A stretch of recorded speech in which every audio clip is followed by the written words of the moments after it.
All right, let's switch gears here. Switch gears rather. 680's Richard Southern joins us with all the Halloween business report. Richard, it was all tricks and no treat from Stats Canada today.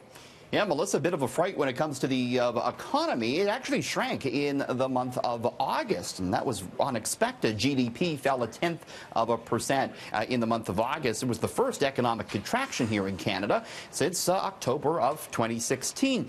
And the drop was led by really an across-the-board decline in industries. We had the oil and gas sector pulling back by more than 1%. The Bank of Canada probably is not going to hike interest rates anytime soon as a result, and therefore the loonie fell to an almost 4-month low. Takes $1.29, Melissa, to buy $1 US right now.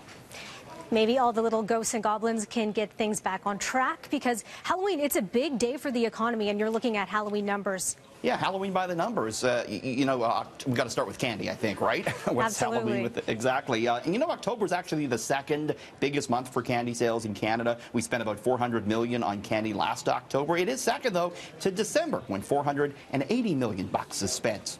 Next, costumes. The Canadian costume business is worth $20.1 million annually. There are a little bit more than 500 dedicated costume shops coast to coast.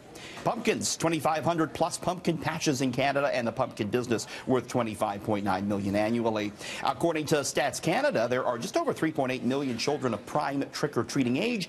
And finally, you do have to watch out. There are 7.1% more criminal incidents reported on Halloween than compared to the week prior, Melissa. And there's a costume for that. Well, let's face it, Halloween is not without its risks. When ghosts and goblins run amok, only people with the right kind of insurance will be in luck.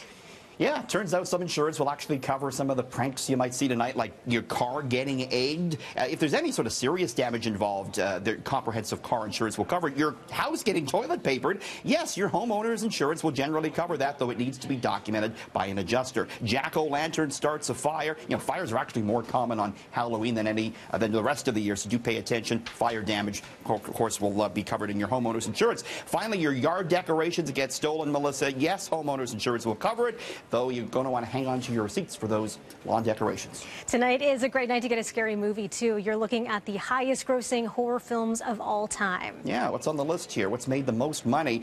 Van Helsing from 2004 made a little bit more than $300 million. The Conjuring from 2013, $318 million. Conjuring 2 actually did a little bit better in 2016. Remember the movie Seven, Brad Pitt, 1995? Sure That's do. a scary one, Melissa. $327 million for that. Number 6, Hannibal from 2001, $351+ million. Number 5 on the list here, Signs, $408 million. Followed by, this has got to be the best one, Melissa, I think, when we get to number 4, is The Exorcist from 1973. One of my favorites. Yeah, that's really scary. That was a $441 million movie, The Exorcist, back there in 1973. Jaws, you wouldn't think is a Halloween type of movie, Melissa, but I think getting eaten by a shark is pretty scary. So it is on the list from 1975. $470 million Jaws made. Then we get to a movie that I think is still in theaters. It. $653 million. This could actually end up being the top grossing horror movie when it's all said and done. But right now, topping the list, it is The Sixth Sense from 1999. It pulled in $672+ million. And speaking of your number 2 there, Burger King is looking to capitalize on the popularity of clown costumes this year to troll its rival McDonald's. Yeah, this is a commercial that Burger King has out, and it shows maybe, an evil Ronald McDonald going after a guy on his bike, and he's joined by, a parade of creepy-looking clowns, and the guy on the bike, he's looking at Burger King as a safe place to be. And, this isn't the first time that Burger King has trolled McDonald's on Halloween. Last year, BK took a jab at its big rival by dressing up one of its restaurants in New York City as a McDonald's outlet. And Melissa, this marketing, I was going to say, Richard, this marketing we're seeing from fast food companies, too, it really shows they have a sense of humor. Yeah, and that's, I think, what people are looking for now. They're looking for brands to be real and to have a bit of fun. So it's kind of on point what BK is doing, Melissa. For sure. Thanks so much, Richard. Thanks.